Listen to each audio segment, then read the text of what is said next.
Hey, what's up, everybody? It's me, Danae, and I'm here with a message for you. Happy Friday! For those that have been eagerly in anticipation for the weekend, you just about made it there. If you're already off work, you made it. Or you just waiting for Friday? Well, here it is. Congratulations. No, I do like Fridays, especially, obviously, when I was definitely living a corporate life, you know, Friday is certainly a highly coveted day. You get a little bit more relaxed and casual on that day, usually, or you could be the opposite, be super aggressive and ambitious and sewing up work and projects or loose ends so that you can go into the weekend with ease. So I don't know what type of weekend warrior you may be, but certainly for me, even still, there's nothing better than an easy Saturday or Sunday morning. Nothing better in all the days of the week. All right, so let's see what we got here. Should I cut it again? Yeah, let's cut it one more time. And let's see what we got. The Two of Swords. Oh, I should have left it alone. We got the Two of Swords, which we've seen come up a couple times this past, at least once for sure, very prominently.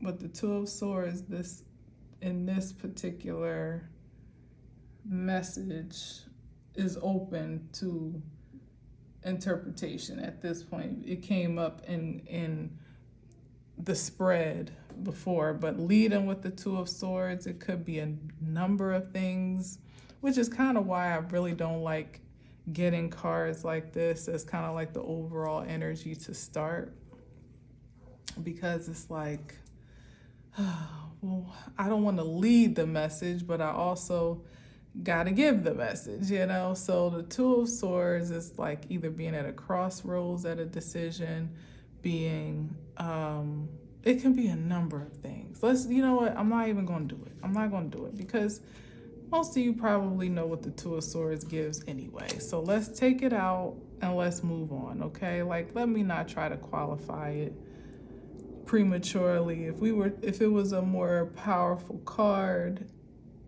that may be an incitement to do so. I'm sorry, my eye is itching. My right eye, to be exact. Let's see what else we got here. Oh, Empress. She kind of slid out, you know what I'm saying? Let's see what we got here. The Empress card.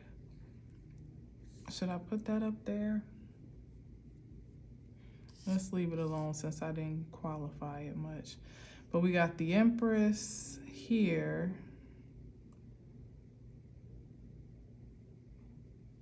One thing the Empress isn't is indecisive.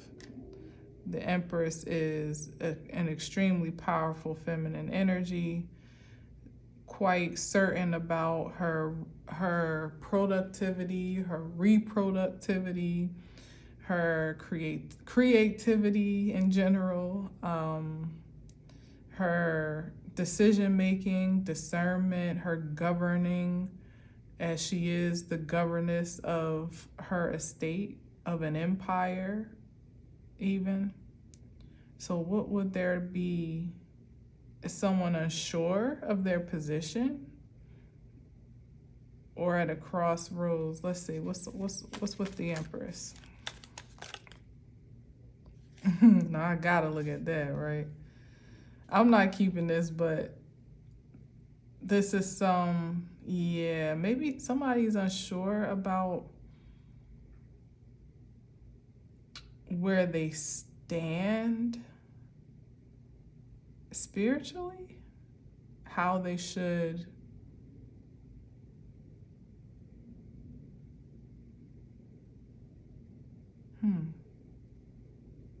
unless someone is I don't know, that's throwing me off. Let's put that to the side. Because it didn't fairly turn over. Now we got the Chariot card, which is about moving ahead successfully.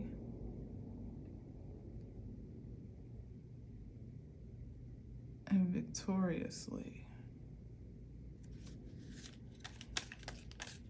Let's get one more.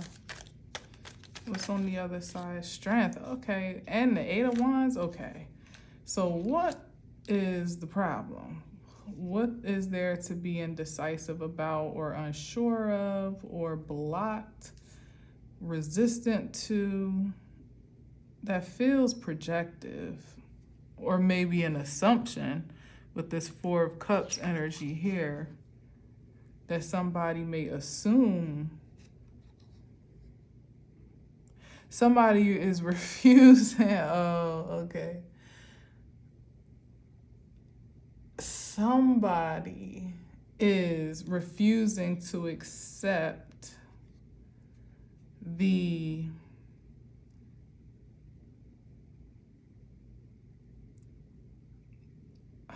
how can I say this?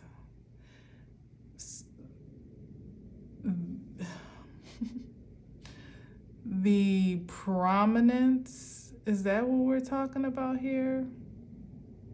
Okay, I'm gonna just say it plainly because I'm trying to find an eloquent way. Somebody is refusing to accept the power of, the force of a very prominent feminine energy here. Like refusing to almost surrender to the reality that the Empress is on the throne and she is moving forward successfully. And with the Chariot card, that implies that there's been some great feat that's been overcome to get to a position of success and forward movement. And here it is with the Strength card. It has a strong will, high-powered, self-controlled, you know, that is actually, like I said, very discerning, very very powerful in her, very, very well asserted in her authority with the Eight of Wands, which means that these are like orders, you know what I mean? And like, or what do you call it? Like when you delegate, you know, so this is like how this is perhaps even how she delegates or even disseminates her power and her strength so that it's not all on her. You know, that's really a highly powerful leader anyway, right? One that knows how to delegate well and bring a team, a collective together for some united cause or united front. Someone that wouldn't take up all of the responsibility or the load and bear it on her shoulders.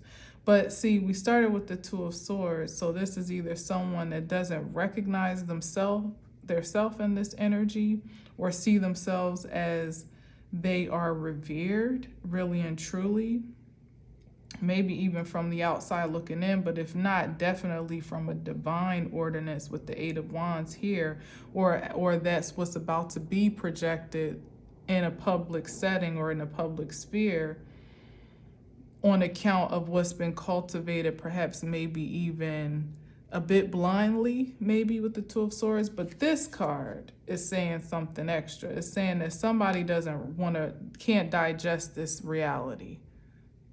And surprise, surprise, it's a masculine energy. It's like they just refuse to accept that either a particular feminine energy or the feminine force collectively, universally, is advancing at this great magnitude and picking up such a powerful momentum. They can't deal with it. It's like no, like being a brat about it. Like, no way. That's what that card is, and that's why I didn't feel connected or guided to really take it. We saw kind of how it spun off my hand a little bit,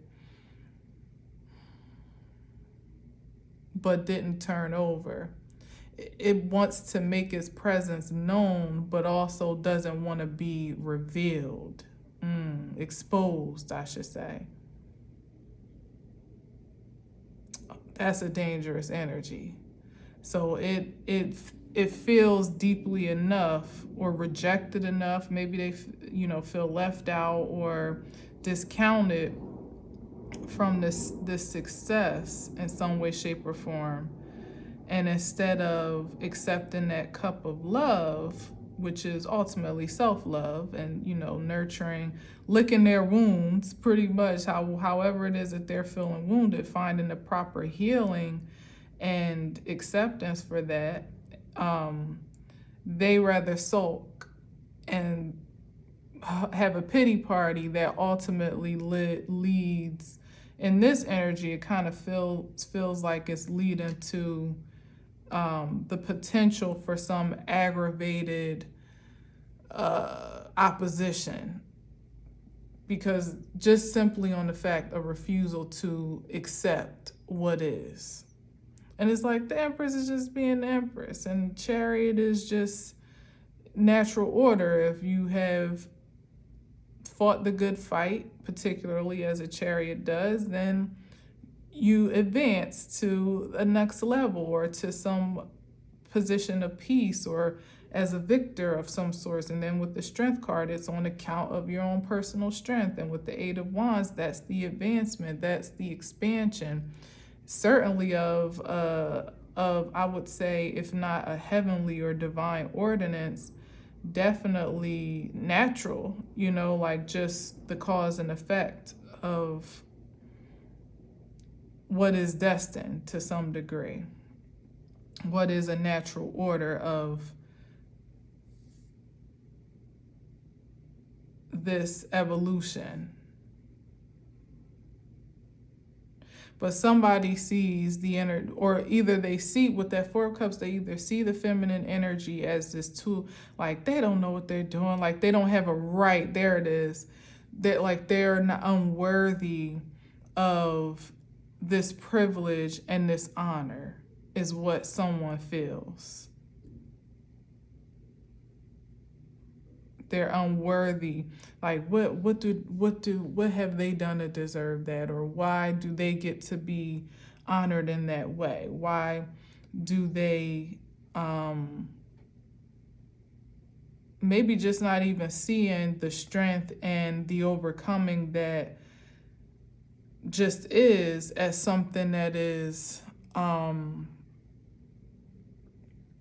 that is honor worthy, like truly honorable, like what is that? What, like just rejective, and I don't know. I won't beat it down, but I mean, it wanted to be, it showed up, but it didn't want to be exposed. And now I feel guided to expose it as it is. Like that's somebody sulking somewhere in the background, hating on your success, hating on your growth, your evolution, your expansion, your self-awareness and self and your confidence, your strength, your self-assuredness. Like somebody just, because why? If you're at the Two of Wands where you're unsure, you're blind, you're guarded, you don't quite know if you can trust yourself or anything else or anyone else, in a sense, it kind of makes you a bit more susceptible to being a little bit more vulnerable, perhaps even to, mental attacks or what is it called? Psychic attacks. That's what it is. Somebody wants to be able to attack. They want to be able to manipulate, but your guards are too high because you've evolved too much. Oh, simple. Thank you, Spirit. This is what they would like to do, or maybe even energy that they have launched, but I don't even have it anymore. But that was the Ace of Swords. Yep, look at this. I forgot I shuffled the Magician. Yeah, they've launched some attacks to try to harvest the very best of you for material gain. And that obviously is the motivation. but they're a little bit blocked from infiltration at this time, really on account of their own energy. Like, they're really holding themselves back, which is the funny part. But I'm sure the story that they may have or the perspective they have is quite different with that Four of Cups. Is everybody else's fault, or someone else or something else is to blame as to why they are somehow disconnected or discharged from their desires. When no, it's just the motivation and intent behind it. And now that energy is probably backfiring with the Eight of Wands here. So yeah, so like I felt, it's not just the mindset or the spirit of discontentment at play here. It could possibly be the actions, but we'll see, that follow up with that Magician card. I would say certainly so, but let's get some more cards on the board. That's way too many to take, but let's see. The Page of Cups, yeah, King of Pentacles, and the Hermit card. It's like time to go within for the King of Pentacles. The message is clear, but he's disconnected from the message, or that the message maybe isn't clear, maybe it's distorted in the channel that it's getting to him, because his focus is on this pentacle, right? The Ace of Pentacles that popped up.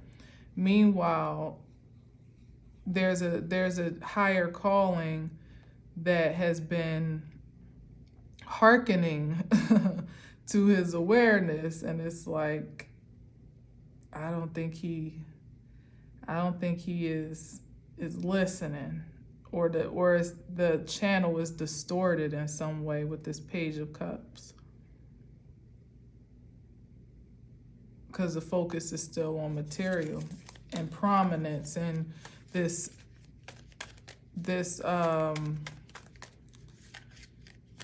appearance of prosperity. Let's see.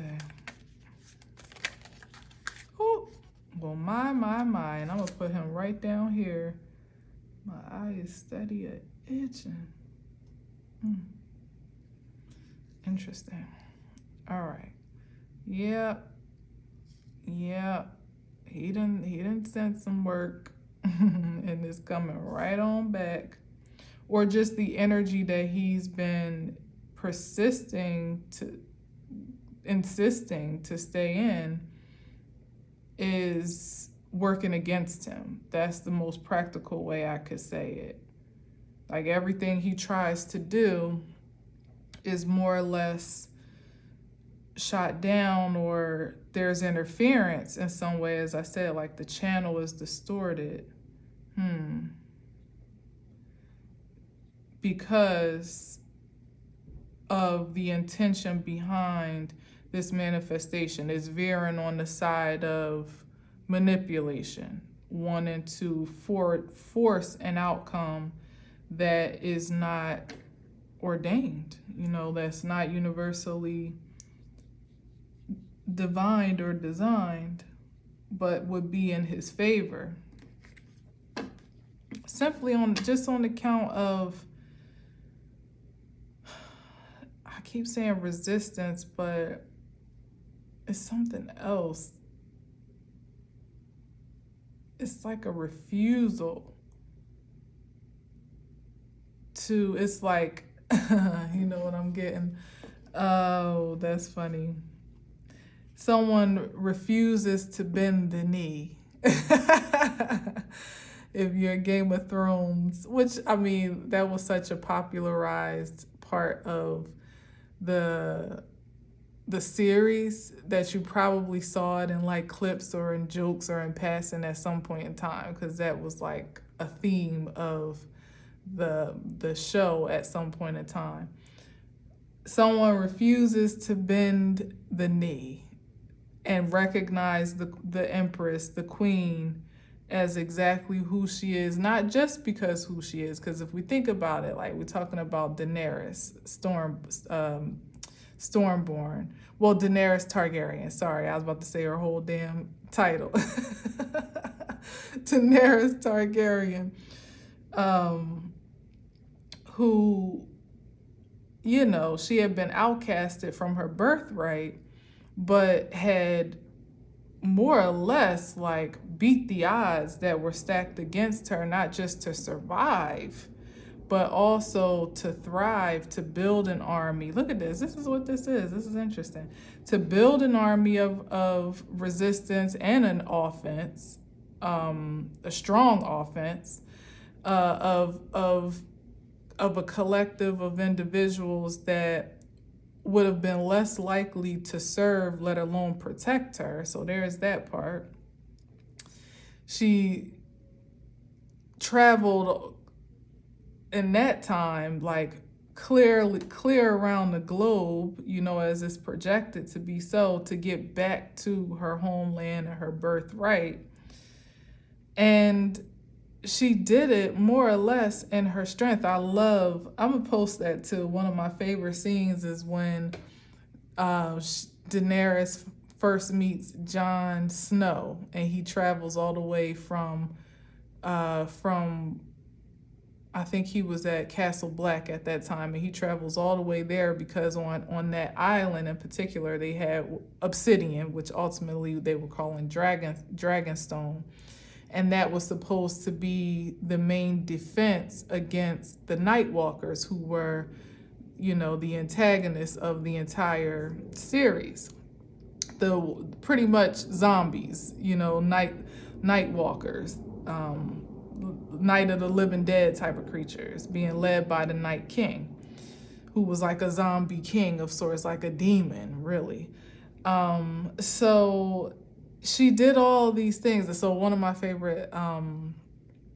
favorite scenes is when they first meet, and he really was taking a chance going into her court because she was kind and sweet, but she also had a reason to be guarded because of her experiences, and particularly that her experiences from King's Landing and anything associated with it was almost like a threat on sight. So here he is walking into her court, more or less unarmed, you know, especially in regards to what she had dragons, in regards to what she was capable of. And it was like her assistant, so to speak, like, I don't know what you would call her hand, was giving her title and pretty much running down who she was. And then he gave his hand, which was a very makeshift hand, was running off his title. And he was like, what did he say? He's king of the north. But he didn't really have, but like it wasn't anything that he was accustomed to because he hadn't been king that long. And he was also crowned in a very unconventional way. So it wasn't even anything like traditional or conventional for him to really kind of, really be in the role of king. So I don't know. I'm probably saying too much, especially if you've seen it, then you know what I'm talking about. But if you haven't, you're probably like, what? So I'll post it in the comments and also on the community tab because it's just a cool scene, I think. But the point is that her initial posture, you know, especially given the contention, like the inherited contention between the two of them, what her expectation was that he would more or less respect her crown and respect her position as queen. And it wasn't until the end when they had more or less kind of, not the end, but some time had passed when they had proven themselves to be able to trust one another a certain type of way, where he finally felt inclined, you know, inspired, as a matter of fact, to finally bend the knee and recognize her as his queen, even though that was way out of pocket for the tradition that he had come from, and it was way out of pocket for her to even entertain him calling himself a king, because that was damn near treason from her perspective. Like, he probably should have been killed on sight and you could feel the tension because of those two things, like neither one trusting the other. So anyway, that's what these vibes are giving me. So there was quite a bit of tug of war between the two of them as they were trying to learn to trust the other's agenda. but still the underlying theme was his refusal to recognize her as queen and her insistence for him to do so, like almost this anticipation of will they, won't they, will he, won't he type of energy. This is someone that won't. All that to say. And it's like, not only won't he, but he refuses. And like I said, like her resume spoke for itself. It's like, even if the difference with Jon Snow is that he may not have initially felt inclined to bend the knee, like, I don't know you, even as he said in one scene. So why would I just proclaim you as my queen? The last thing I knew is our families were enemies. You know, like off of history's sake alone, I'm supposed to distrust you. But he had to respect her gangster. You know what I mean? It's like, well, he couldn't deny, which is why he walked in there humbly and respectfully, because he couldn't deny who she was and what she had overcome to even be in the position that she was in. The opposition, though, felt some entitlement to the Iron Throne, as it was in the series, that no matter what tradition said, no matter what her inheritance may have been, no matter what even her like victorious resume would project, and even the arsenal of dragons that she had on hand, she still shouldn't, like, she was pretty much filth and rags as far as they were concerned. The ones that wanted to either had felt like they had a stake to, a claim to the throne, or felt like they just rather see anybody else but a Targaryen back on that seat because of the past history or whatever. So that's the energy of that Four of Cups vibe that I'm feeling, where somebody that won't give any respect to what has been, certainly doesn't respect tradition, maybe even what was written, the covenant that, that ultimately the throne was stolen from her lineage. She would have been in the line, not so much so directly because she had brothers, but she would have been in the line of succession if there wasn't corruption in the first place, no matter what the justification for the corruption was, because her father was in fact called the Mad King. and it sounded like from the legacy, justifiably so, like he just wasn't all there. So some rebels overthrew him to take over the throne, but in true tradition, she had a right to it. It was stolen. So, and she wasn't even being regarded as the noble, honorable queen that she had grown, evolved, and proven herself to be. She was just being more or less like rejected on account of her historical, or I should say her patriarchal connection and the dynasty that preceded her. So this is someone, like I said, they're definitely not present thinking, because that Four of Cups isn't. They're more focused on the past, but still with no honor of it truly, in a noble way. And even with what they're considering in the future, with that Ace of Cups being rejected, it's like you can't even see the evolution or the shift in time that you're in right now. Like, let's say this practically, masculines that just for some reason are cringed by the possibility of a feminine energy being just as empowered as a masculine force, that they would be equal forces, because it's less likely for that power to be for that force to be overpowered by the patriarch, if in fact the matriarch is on level playing field. It's not as easily manipulated. Wasn't nobody manipulating Daenerys, not really. In the end, she was really her own worst enemy, unfortunately, because her rage got the best of her and she kind of like put herself in a bad position. But up until that point, she was like a self-made woman. Her circumstances, of course, but how she navigated those circumstances, the worst of times and what best of times could be reported, or witnessed from the viewer's perspective, it was a matter of her continuously building strength and will and fortitude and making powerful decisions and enforcing her boundaries and enforcing her offense, her army, her protection, all of that good stuff. Like, she did that. She did that if you watch the series. And somebody not only, like I said, they not only refuse to accept it or even just respect it as it is, they want to take it a step further and actually be in counterattack to it here. And like I said, in the end, nobody destroyed her but her. Like, yeah, John was the one who forged the knife, but he did so nobly because he thought more or less that she had become mad. Like, she had kind of succumbed to her madness, which was sad. Nobody liked that ending. Nobody. I honestly think it was some BS too. But yeah, like, look at this.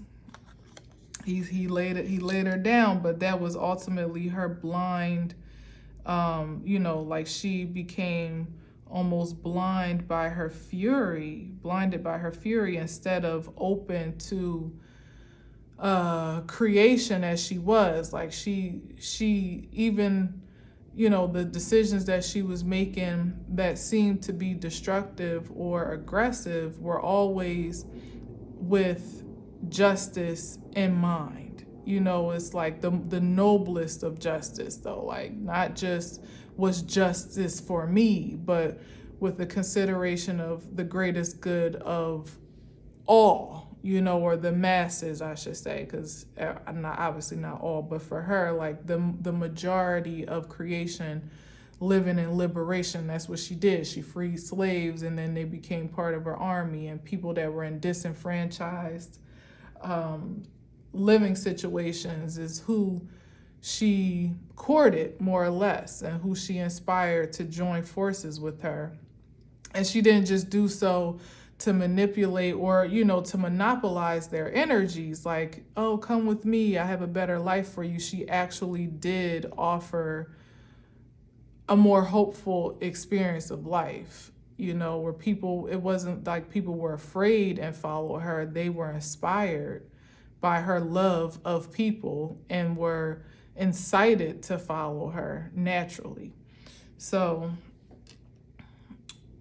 so this is that here where someone would like to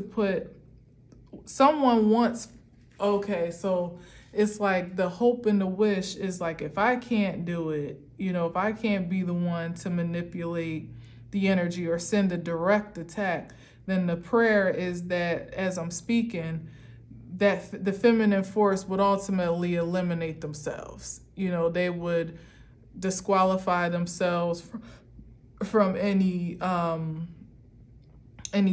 predetermined destiny or any prominent destiny that may be in order, any throne, any position of power or authority that may be in order. The idea would be to put them back in the mental prison, if possible, and lay them down to rest indefinitely so that they ultimately, eliminate themselves, dethrone themselves. It's not gonna happen. Look at this shit. Here he go. All right, exactly. He be sooner hanging himself, him or they is what I'm speaking of, but you know what I mean. He'd be hanging himself sooner than that were to happen, because he's still sitting here waiting for that outcome. And that's why he's in such a huff, because his best wishes, his best intentions, his best plans and activation, whatever, like, there's been some action put behind this motivation for sure. I'm sure of it, because the Eight of Wands is here, and that's like a backfiring of what was already projected, like trying to break down the feminine strength, maybe one female at a time. You know what I mean? Like, just doing his part one by one with every encounter, every relationship he engages, every friendship, every relationship, maybe even professionally, that just to chip away at that feminine force a little bit at a time would be the intention, to leave them in a position here like uncertain of them, or here with the Two of Wands, Two of Swords, feeling untrustworthy of your own energy. You can't make good decisions that way, which is why I was puzzled, like how we got all this powerful energy but coming from the Two of Swords. It's because this is the target to eliminate feminine power forces, powerhouses, to emotionally abuse them in such a way, if you can't physically do it, at least emotionally so, to throw them off kilter and ultimately put themselves in a position where they wouldn't be trustworthy to make powerful decisions, to rule, to reign, to govern kingdoms, to create dynasties and legacies, to win wars, or maybe even stop wars. How about end wars? Even better, right? Yeah, but like I said, it ain't happening, because right up under the Ace of Swords, it's like he is stalled by his own ambitions. Like I said before, it's like this mentality is what keeps him stuck, because him, or masculine in general, should be focused on how to promote their own magic, to elevate their own magical abilities in some way, shape, or form, to unite with the feminine force, so that there is a collective resistance against what truly would be opposition, not one to another, as I've said many times.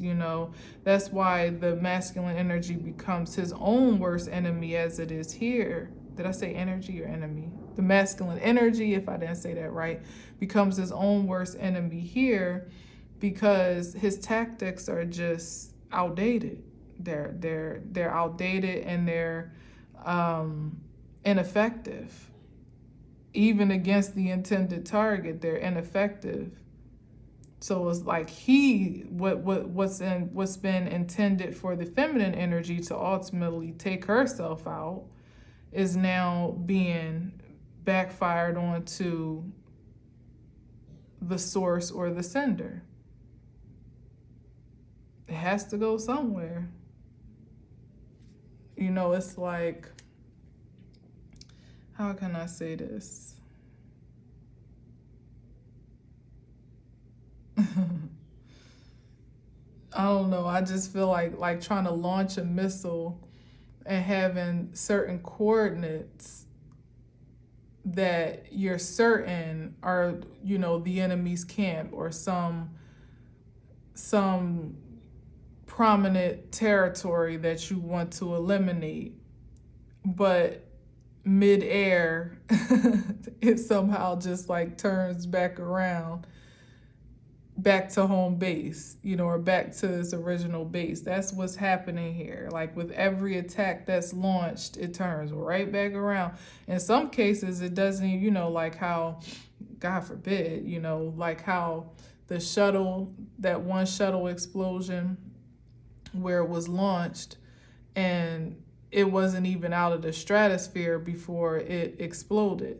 It's like that type of energy, even more so now than, because that turnaround was the grace period, like, oh shoot, it's coming back. And now it's like immediate, like almost blowing up the base before it even gets off the launch pad, or blowing up in the atmosphere of, the opponent or the aggressor, as he's positioning himself now. Not that I'm saying that this is what it truly is, but this is the position of, this is a position that he's chosen to take against, I would say against creation, ultimately, because if you're not in alignment with universal order that says that we are soldiers in the same army, we are on the same side, then you're against that creativity. You're against the all-powerful source that has ordained it to be so. And I don't think nobody should be making an enemy of source. That's the one energy that does have the power to turn a missile around in midair and send it right back to where it comes from. For sure. Fuck around and find out if you want to, if you haven't already. Yeah, like making themselves the sacrifice, six of cups. Yeah, wanting to return to this. See, the funny thing is the six is balanced, but the nature of this relationship, as I'm speaking here, is not. This is like codependency, or where one is a bit more dominant over the other. It's a familiar exchange, but in its lowest vibration, it can be a bit of a toxic cycle of connection, one that didn't benefit both parties equally on each side. Even as you see, it's like this energy here is bigger than this one, and this is kind of like the depiction of a childhood memory or something like that. So it could even be like just the learned behavior of our upbringing, our societal upbringing, if you want to even disconnect it or expand it from our more intimate upbringing. But the conditioning that we've picked up as citizens of this society to live life in a certain reality that was known to be destructive upon its projection, but it was promoted to us as just the natural order of life because there was a greater power to benefit from that imbalance. And there's that same power benefits from continuing that cycle on and on to keep us at odds, to keep us as enemies of sorts, so that our power never comes online to get. That's the idea, which I as I said, that's not going to happen because it's universally ordained for powers to come online and to co-create and collaborate together and not be working against each other. But that's what's been fighting, what the opposition has been fighting to maintain and sustain tooth and nail at every single objective, so that we can't be the power force that would ultimately be indisputable. That would be what's the right word? Like us as a power together. Was that the Wheel of Fortune? No, that was the Temperance card. I thought it was the Wheel of Fortune. Exactly, though, that spiritual justice and balance. Yeah. This is where they headed if they don't chill the fuck out. like you will transform or transition. Put yourself on the chopping block, not the intended target. Like I said, like it's like the missile blowing up as soon as you launch it, right off the base. There will be casualties in that regard, right? It's just inevitable. Should I keep going? I mean, I feel like this is kind of like, we've been here before, we know this. I don't know what to say about this. And the thing is, it's like the Empress is the feminine counterpart of the Emperor. It can be argued that she is the Empress because there is an Emperor, because there is a counterpart. Maybe not absolute, but definitely ideally implied. So there lies the evidence right there of the necessity for the two polarities to coexist and co-create. Not just coexist, but co-create. That the two roles are very significant in their own regard and powerful as a collective force. It's like those that aren't hip to that reality at this point are rendering themselves as casualties to creative evolution. Because it's like, what are you here for? Like what's your purpose then? If you're not going to be here to promote victory and success for all, you're an enemy of the state of creativity, the state of creation itself. There is no use for you. Yeah, it's like, what do we, yeah, exactly, that we move together in victory and success to, you know, one with another, above the fray of life as we know it, society as we've known it. I'm not going to take that, but here's, yeah, continuing to sow these seeds that, you know, doing the same thing over and over, but having an expectation for a new result. This is somebody that feels like they've sown a seed 7 different types of ways, and any day now is going to actually give him, it's like sowing pea seeds and expecting watermelon. I don't know, something like that. It's never going to be watermelon at this point. It's never going to. And look, what's this? But that missile. Yeah, because it's like, for whatever reason, it's masculine insecurity, and it's unfortunate because the acceptance of that Ace of Cups and that Four of Cups would be the healing that would eliminate the insecurity, that spirit of insecurity altogether, so that there could be a self-assertion of both feminine and masculine energies without one trying to overpower the other or having to prove themselves to the other. And, you know, it wouldn't be that unnecessary competition that's being left behind here with the Six of Wands, leaving behind the Five of Wands. This is someone that just can't get with the times. You know, it's like they don't see the value.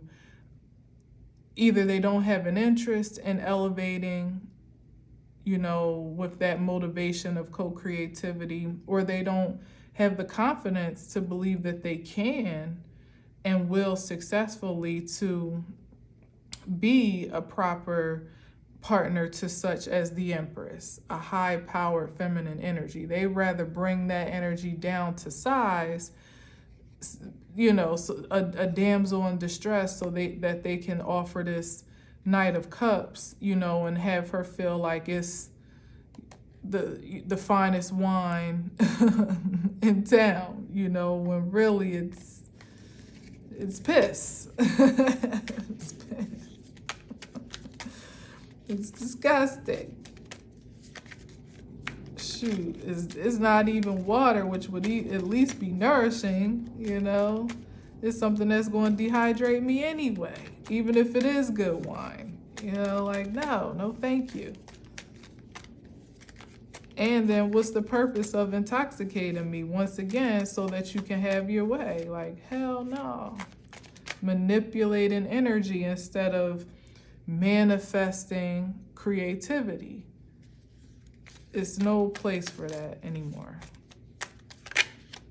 Yep, 10 of Pentacles, I love it. This is what's on the way, or what we're walking into. Legacy, dynasty, generational wealth, multiplication, magnification of gifts, talents, energies, you know, combusting in a creative form, in a physical way. Like, yeah, like, no codependency here. Everybody being affirmed independently, but synergized co-creatively. It doesn't take anything away from your independence or your personal prestige. Like, the Empress doesn't take anything away from the Emperor. They both can mutually exist in the same respect and honor.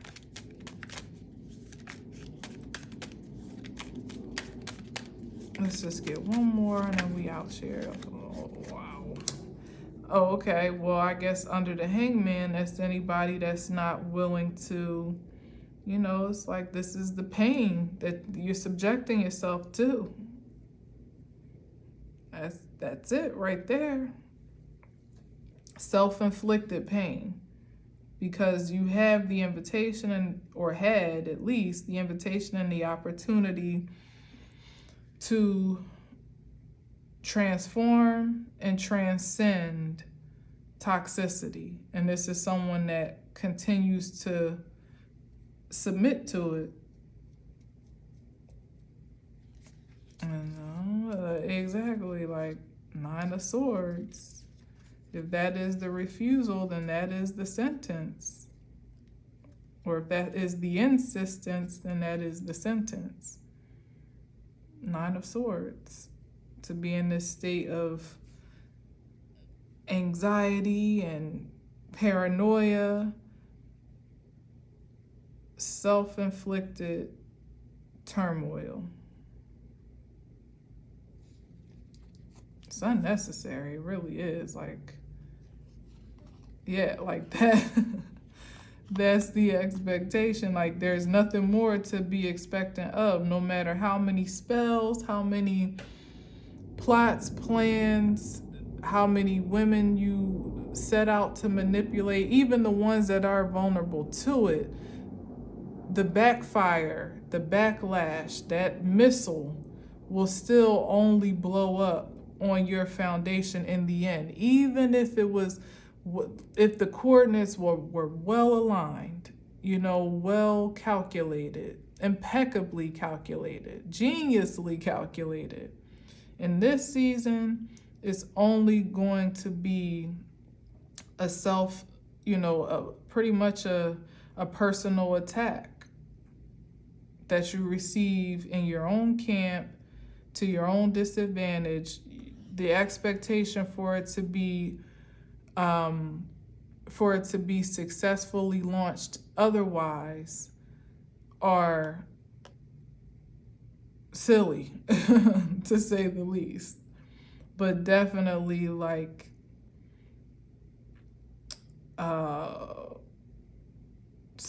if not silly, because that feels a bit, you know, it's just it's not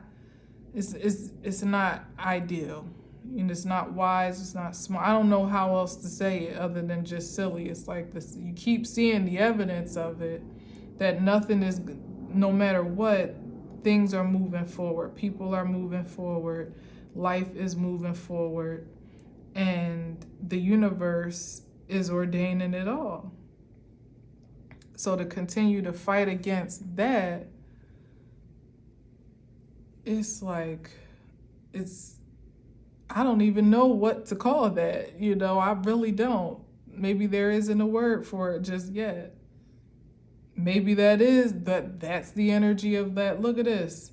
Now that I'm thinking about it, as I was talking about Game of Thrones, maybe that's the energy of, you know, the Walking Dead, zombified, zombie-minded, that you're not even able to recognize the cues of your own reality enough to know when enough is enough, that you're the only one being hurt. Because the zombies, like the Night Walkers, they literally were like zombified people, you know, that were being infected by, you know, other Night Walkers, you know, zombie stuff. You get bit, you turn into a zombie type of thing. And this is that energy where it's like, that's literally what that is too. This is really kind of wild, because now I feel like I should have stayed more in that vein than I felt like I needed to pull out of. But that's like the difference here. You know, you continue on this path, eventually maybe that's what happens to you, is that you become like a zombified being, to the point where you don't even have control over your impulses anymore. It could already be happening to some, you know, where you're observing yourself from almost the outside looking in, or the inside looking out of your body, observing yourself doing these unfavorable and unsavory things, but having no control or resistance for it. Like you have to do it. That's what the impulse projects. Like you don't have a choice type of thing, you know? My God, that's no way to live for sure. Yeah, with the heart. Yeah. But it's no way to live, but it's nobody's fault but the one that made the decisions to lend their vessel to these diabolical forces and intentions in the first place. That's how they were put in jeopardy to become harvested, become hosts of this mindless energy, so to speak, because they refused the spiritual invitation to self-love, self-care, be self-aware for the obsession of societal success, practically speaking, but to be affirmed by external forces. Now it's like you not only are you affirmed, you are driven by them, completely possessed in some regards. And it seems like it's something that could get progressively worse if people don't exercise the will to snap themselves out of it. But in this regard, it's somebody that, like that dark night of the soul seems too daunting of a journey. They rather keep doing it the way that they've been doing it. Like I said, didn't the Seven of Pentacles come up? I think it did. Sowing over and over again, but expecting a different result. That's insanity. And some of us scratch our heads as to why do people continue on this path? And I think the mystical answer, but the one that is stranger than fiction, is that they're possessed. They literally don't have the operational right of their mind, at least, not naturally so. And so that has to be the only, even if it's a matter of just being possessed to prove yourself right, or to prove, like I said, that energy that refuses to bend the knee, but not bend the knee to the feminine energy like, oh, hail the queen and nothing else, but to respect the authority of the feminine force in her own right, as the feminine force is also expected to respect the authority of the masculine force in his own right. That's all that's really being asked for by the divine itself at this time, for us to all move forward ahead successfully and come out of the clutches of this death march. That's it. It really isn't that hard. It's never been that hard, but for some reason, it is hard, because on both sides we've been bombarded with propaganda and conditioning that would keep us on that death march, like was for the purposes of creating us to be zombies, right? But if the strength card is here, that means it's possible, at least. And certainly the feminine energy is leading the charge and exemplifying those possibilities and that potential. It's the masculine energy. It's up to the masculine energy to stop refusing that reality, like to be inspired by it in the ways that make sense, so that we can, strengthen one another. Yeah, so something here about this possession energy, like people just allowing themselves to be completely consumed by their fear of mortality, or resistance to it in some way, shape, or form, or resistance to some ending, some unfavorable ending.